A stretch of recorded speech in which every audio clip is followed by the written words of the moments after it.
My dear student, तो फिर से आपका स्वागत है आपके प्यारे से यूट्यूब चैनल साइंस जंक्शन धीरज सर पर। और आज के इस वीडियो में हम लोग शूट करने वाले हैं हिंदी के एक्सरसाइज 9 जन जन का चेहरा एक, जो मानव मुक्ति बोध जी के द्वारा लिखा गया है। मानव मुक्ति बोध जी द्वारा रचित जन जन का चेहरा एक अध्याय का जितना भी ऑब्जेक्टिव प्रश्न है, जो विगत परीक्षाओं में पूछे गए प्रश्न है, यानी प्रीवियस ईयर में पूछे गए प्रश्न हैं, और साथ ही साथ जो आगामी परीक्षा 2024 में पूछे जा सकते हैं इस अध्याय से, उन सभी प्रश्नों का संग्रह इस एकमात्र वीडियो में लेकर के आए हैं। ज्यादा वीडियो लंबा ना करते हुए उम्मीद करते हैं आप इस एग्जाम की घड़ी में अपने आप को स्वस्थ रखेंगे, मस्त रखेंगे। और सबसे पहला क्वेश्चन जो है वो हम देखते हैं और वीडियो की शुरुआत करते हैं। सबसे पहला क्वेश्चन है, मुक्ति बोध का पूरा नाम क्या था? मानव मुक्ति बोध का पूरा नाम क्या था, ऐसे पूछना चाहिए, लेकिन यहाँ पर क्या है कि मुक्ति बोध का पूरा नाम क्या था? तो मुक्ति बोध का पूरा नाम क्या था? मानव मुक्ति बोध, गजानन मुक्ति बोध या गजानन मानव मुक्ति बोध। तो जब हम ये लेसन पढ़ रहे थे तो मैंने बताया था कि जो लेखक है उनका पूरा नाम क्या है? गजानन माधव मुक्ति बोध। तो गजानन माधव मुक्ति बोध जो है ये इसका करेक्ट आंसर हो जाएगा। ऑप्शन सी जो है इसका करेक्ट आंसर होगा। नेक्स्ट हम देखेंगे प्रश्न संख्या 2, और दूसरा जो प्रश्न है वो है कि दानव दुरात्मा एक, मानव की आत्मा एक, यह पंक्ति किस शीर्षक कविता से ली गई है? दानव दुरात्मा एक और मानव की आत्मा एक, यह पंक्ति किस कविता से ली गई है? ये 2023 में पूछा गया प्रश्न है। जैसा कि मैंने बताया कि विगत परीक्षाओं में पूछे गए प्रश्नों का भी संग्रह है। तो ये जो पंक्ति है, ये पंक्ति कहाँ से लिया गया है? तो जन जन का चेहरा एक अध्याय से लिया गया है, जो गजानन माधव मुक्ति बोध जी के द्वारा रचित है। ऑप्शन ए इसका करेक्ट आंसर हो जाएगा। दूसरा प्रश्न के बाद अब हम देखेंगे तीसरा प्रश्न, और तीसरा प्रश्न आपके समक्ष है कि मुक्ति बोध ने एमए किस विषय से किया था? मुक्ति बोध ने एमए किस विषय से किया था? तो मुक्ति बोध ने एमए मास्टर ऑफ आर्ट्स जो है वो हिंदी विषय से किया था। ये भी 2023 में पूछा गया प्रश्न है। इसका ऑप्शन ए जो है वो सही हो जाएगा बच्चों। नेक्स्ट हम देखेंगे चौथा प्रश्न, और चौथा प्रश्न है कि मुक्ति बोध, चौथा प्रश्न है कि मुक्ति बोध का जन्म स्थल कहाँ है? 2021 में पूछा गया प्रश्न है। अभी तक जितना भी प्रश्न बताया गया उसमें लगभग 3 से 4 क्वेश्चन जो है लगातार आया, जो किसी न किसी वर्ष की परीक्षा में पूछा गया है। ये प्रश्न भी कि मुक्ति बोध का जन्म स्थल कहाँ है, 2021 में पूछा गया है। तो मानव मुक्ति बोध जी का जो जन्म स्थल है वह सेयोपुर है। ऑप्शन बी इसका करेक्ट होगा। ऑप्शन बी करेक्ट होगा। सेयोपुर में मानव मुक्ति बोध जी का जन्म स्थल है। यानी इसी जन्म स्थान के विषय में पूछा जा रहा है कि जन्म स्थल कहाँ है। जन्म स्थान न लेकर के पूछा जा रहा है कि जन्म स्थल कहाँ है। मुक्ति बोध का जो जन्म स्थल है वो सेयोपुर है। नेक्स्ट हम देखेंगे पांचवा प्रश्न, और पांचवा प्रश्न जो है वो आपके समक्ष है कि हिंदी साहित्य में गजानन माधव मुक्ति बोध का उदय कैसे कवि के रूप में हुआ है? यानी कवि भी अलग अलग प्रकार के हैं। एक श्रृंगार रस के कवि होते हैं, एक वीर रस के कवि होते हैं, एक ललित निबंध के कवि होते हैं, तो एक आलोचनात्मक कवि होते हैं जो केवल और केवल आलोचनाओं को लिखा करते हैं, तो एक उपन्यास भी लिखते हैं। ये सब अलग अलग हिंदी साहित्य में लेखक और कवियों के प्रकार हैं। तो कवियों में अगर देखा जाए तो वीर रस के कवि आते हैं, साथ ही साथ जो है वो साहित्य रस के कवि आते हैं, और एक जो होते हैं वो कटाक्ष लिखने वाले कवि आते हैं। जैसे एक नागार्जुन कवि है जिन्होंने सामने बैठे हुए पंडित जवाहरलाल नेहरू के लिए जो है वो पंक्ति बोली थी कटाक्ष के रूप में कि भारत माँ की भूमि बेचकर नेहरू फूले नहीं समाते हैं और मंद मंद मुस्कुराते हुए धीमे से घर आते हैं। तो यहाँ पर हम देख रहे हैं कि जो पंक्ति ये लिखी गई है नागार्जुन जी के द्वारा, वहाँ पर सामने बैठे हुए पंडित जवाहरलाल नेहरू के लिए क्या किया गया है? तो कटाक्ष किया गया है। और इस प्रकार से हम देखते हैं कि जो हिंदी साहित्य है उस हिंदी साहित्य में वीर रस के भी कवि होते हैं, तो भक्ति रस के भी कवि होते हैं, श्रृंगार रस के भी कवि होते हैं। इस प्रकार से अलग अलग रस के कवि होते हैं। तो आखिर किस प्रकार के कवि के रूप में जो है वो जन जन का चेहरा एक लिखने वाले गजानन माधव मुक्ति बोध जो कवि है उनका उदय हुआ था? क्या वो प्रयोगवादी कवि थे, क्या वो प्रगतिवादी कवि थे, क्या वो प्रबद्धवादी कवि थे, या छायावादी कवि थे? तो जो मानव मुक्ति बोध थे वो प्रयोगवादी कवि थे। ऑप्शन ए जो है ये करेक्ट आंसर हो जाएगा। प्रयोगवादी कवि के रूप में गजानन माधव मुक्ति बोध जी को जाना जाता है। नेक्स्ट हम देखेंगे 6 नंबर क्वेश्चन, और 6 नंबर क्वेश्चन है, छठा प्रश्न है आपके समक्ष कि काठ का सपना किसके द्वारा लिखा गया है? काठ का सपना जो है यह किसके द्वारा लिखा गया है? 2020 में पूछा गया है। इसीलिए मैं कहता हूँ कि जब भी अगर कवि परिचय बताया जाए और उनकी लेखनियों को बताया जाए तो ध्यान से सुनते रहिएगा। अब काठ का परिचय जब आप सुनिएगा तो आपको लगेगा कि ये तो मेरे पाठ्य पुस्तक में है ही नहीं, लेकिन ये लिखा गया है किसके द्वारा? तो ये लिखा गया है गजानन माधव मुक्ति बोध जी के द्वारा। तो ऑप्शन ए जो है इसका करेक्ट आंसर हो जाएगा। गजानन मुक्ति बोध। तो ऑप्शन ए इसका करेक्ट आंसर हो जाएगा। नेक्स्ट हम देखेंगे 7 नंबर प्रश्न, और 7वां जो प्रश्न है इंपॉर्टेंट प्रश्न है, महत्वपूर्ण प्रश्न है। 2018 और 2019 इन दोनों में जो है वो पूछा गया ये प्रश्न है कि जन जन का चेहरा एक शीर्षक कविता किसकी रचना है। तो जन जन का चेहरा एक जो शीर्षक कविता है वह गजानन माधव मुक्ति बोध जी की कविता है। तो ऑप्शन बी जो है वो करेक्ट आंसर हो जाएगा। नेक्स्ट 7 नंबर के बाद जो है हम देखेंगे 8 नंबर क्वेश्चन, गजानन माधव मुक्ति बोध का जन्म कहाँ हुआ है था। यानी गजानन माधव मुक्ति बोध का जन्म कहाँ हुआ था ये बताना है कि क्या इनका जन्म जो है वो बिहार में हुआ था, क्या इनका जो जन्म है वह छत्तीसगढ़ में हुआ था, क्या इनका जन्म जो है वह पंजाब में हुआ था। तो गजानन माधव मुक्ति बोध जी का जो जन्म है वह हुआ था छत्तीसगढ़ में। ऑप्शन सी जो है इसका करेक्ट आंसर हो जाएगा। गजानन माधव मुक्ति बोध जी का जन्म कहाँ हुआ था, छत्तीसगढ़ के श्योपुर में हुआ था। 8 नंबर के बाद जो है हम देखेंगे 9 नंबर प्रश्न, मुक्ति बोध ने किस विश्वविद्यालय से एमए किया था।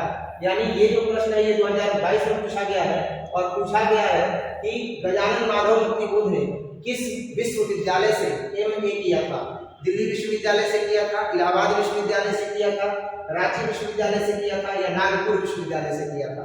तो गजानन माधव मुक्ति बोध ने एमए की जो परीक्षा है वह नागपुर विश्वविद्यालय से की थी।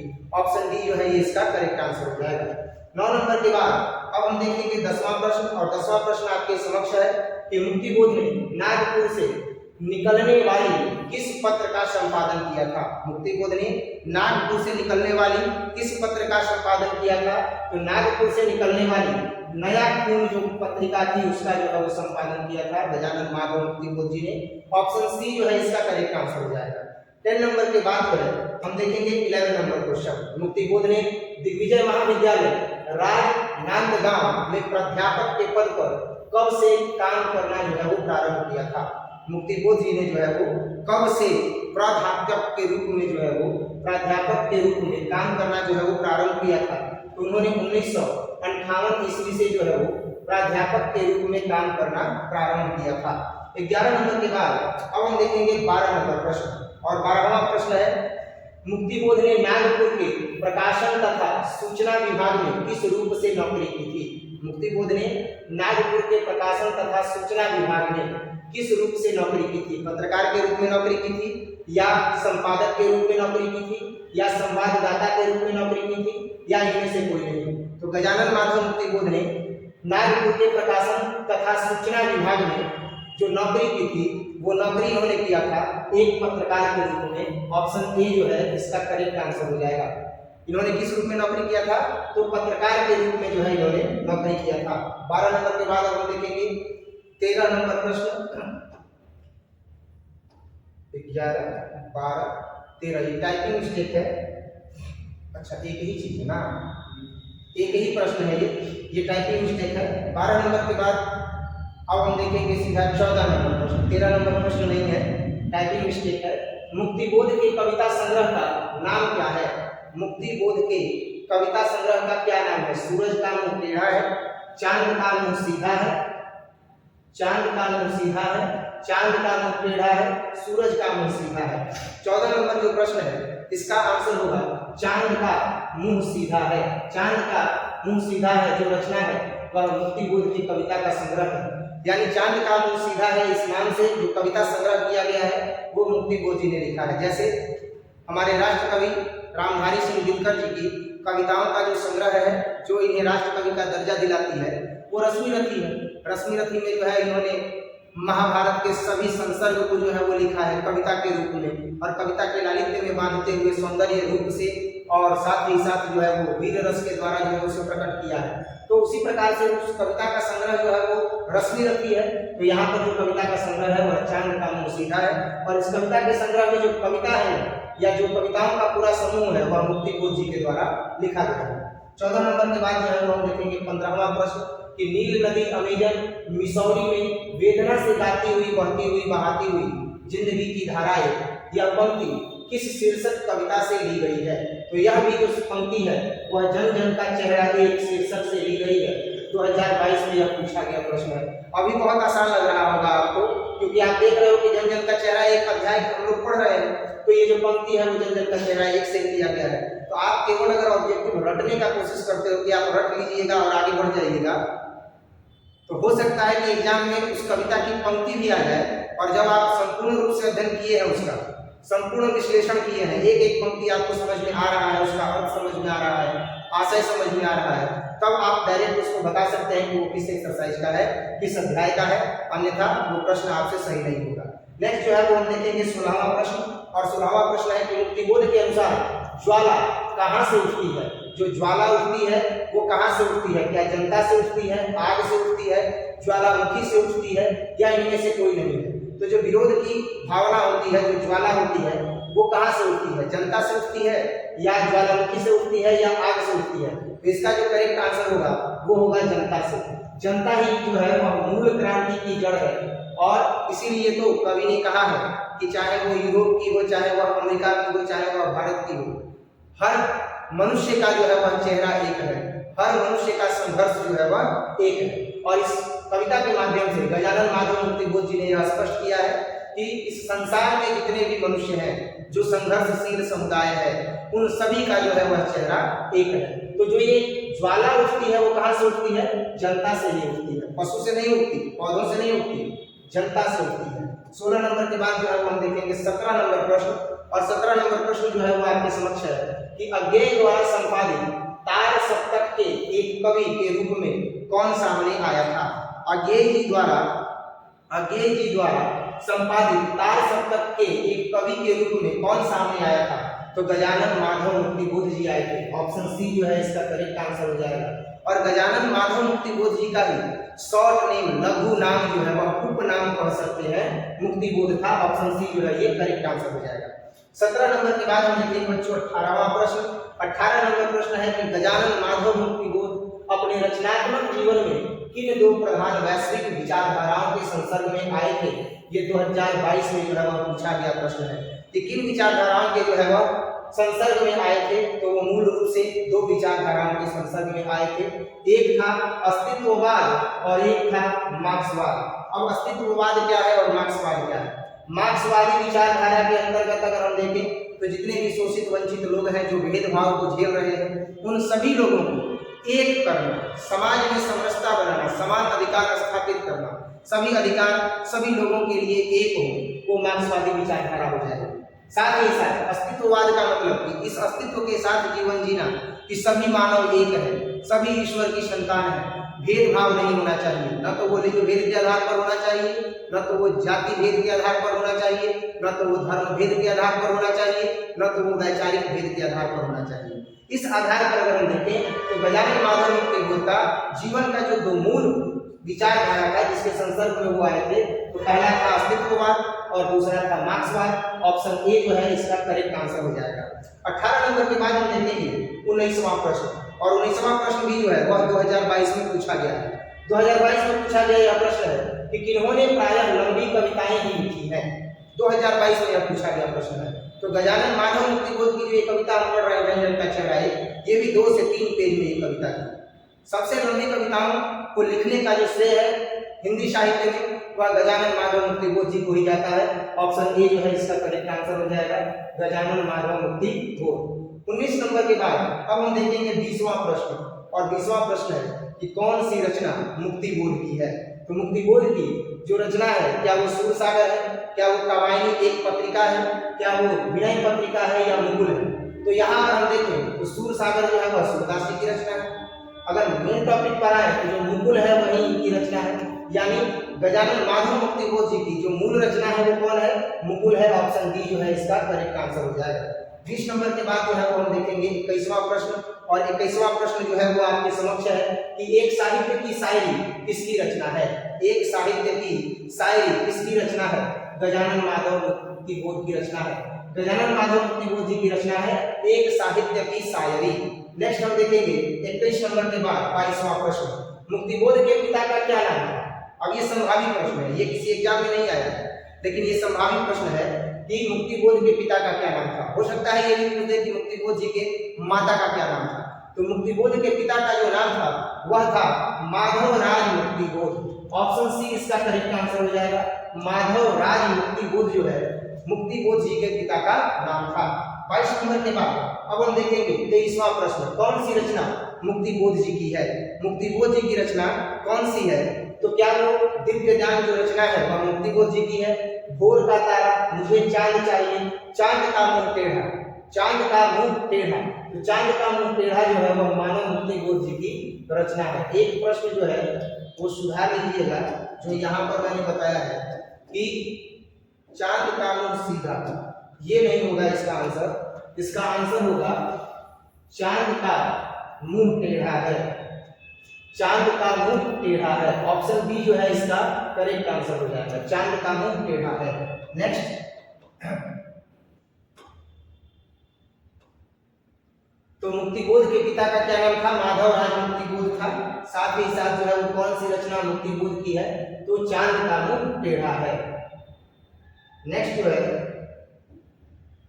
चांद का मुंह टेढ़ा है।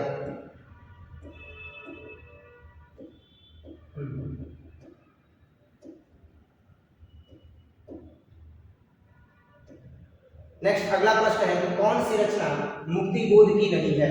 कौन सी रचना मुक्तिबोध की नहीं है? नई कविता का आत्मसंघर्ष, बिहारी, पुनर्मूल्यांकन, साथ ही साथ कामायनी, एक पुनर्विचार और भूरी भूरी खाक भूल। कौन सी जो रचना है वह मुक्तिबोध जी की नहीं है? तो मुक्तिबोध जी की जो रचना है वह कौन सी नहीं है?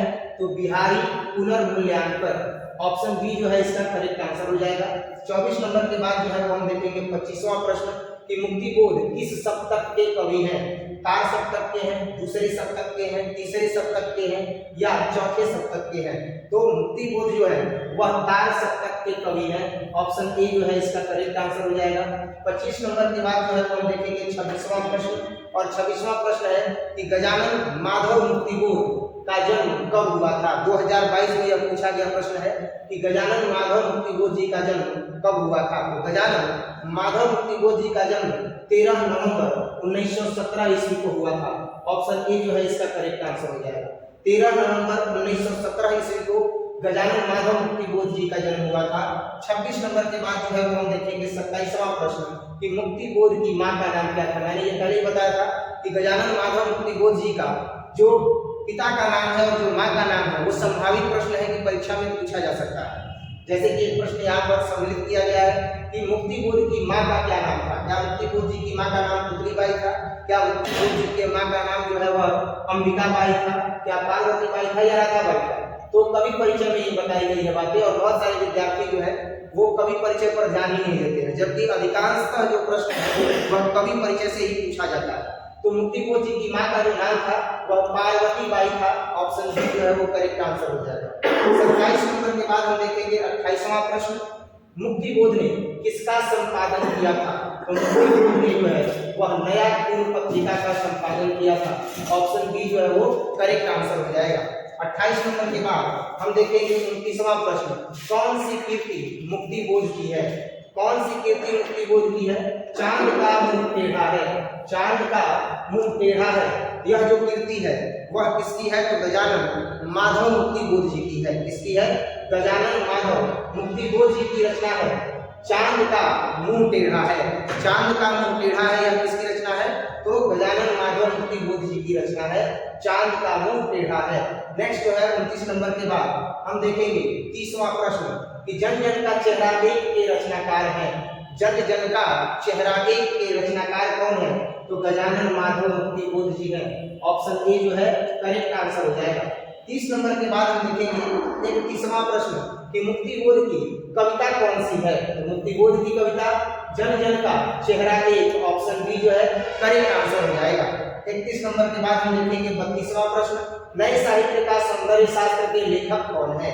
तो नए साहित्य के सौंदर्य शास्त्र के जो लेखक हैं वह है मुक्तिबोध जी, मानव मुक्तिबोध इसका करेक्ट आंसर होगा। ऑप्शन बी करेक्ट आंसर होगा। 32 नंबर के बाद हम देखेंगे 33 नंबर प्रश्न, कामायनी एक पुनर्विचार के रचयिता कौन है? कामायनी एक पुनर्विचार के जो रचयिता है वो कौन है? तो कामायनी एक पुनर्विचार के जो रचयिता है वह मानव मुक्तिबोध जी है। ऑप्शन सी जो है इसका करेक्ट आंसर हो जाएगा। 33 नंबर के बाद अब हम देखेंगे 34वां प्रश्न, लेकिन 33 नंबर के बाद अब कोई प्रश्न ही नहीं है, यही सबसे अंतिम जो है वो प्रश्न था। सबसे अंतिम प्रश्न जो है वो 33 नंबर ही था।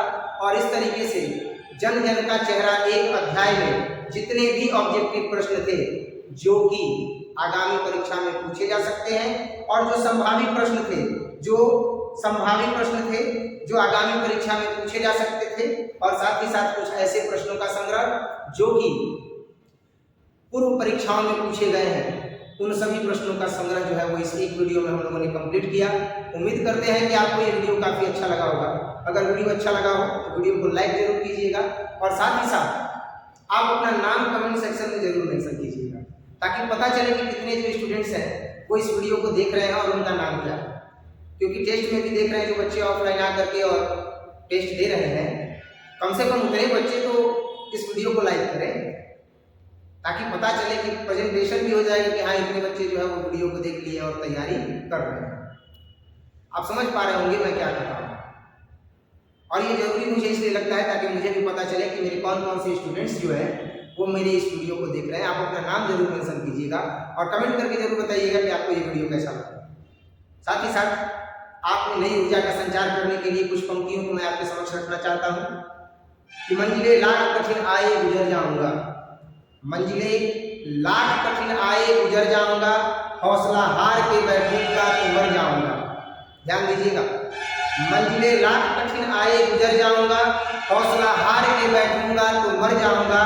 चल रहे थे जो मेरे साथ आज वो कहाँ है, चल रहे थे जो मेरे साथ आज वो कहाँ है, जो यह कहते थे कि मैं रास्ते में ही बिखर जाऊंगा, मैं रास्ते में ही बिखर जाऊंगा। आपको भी कुछ इसी तरह का जो है वो आयाम स्थापित करना है, इतनी ऊंचाइयों पर पहुंचना है कि ये पंक्ति आप पर सटीक बैठे।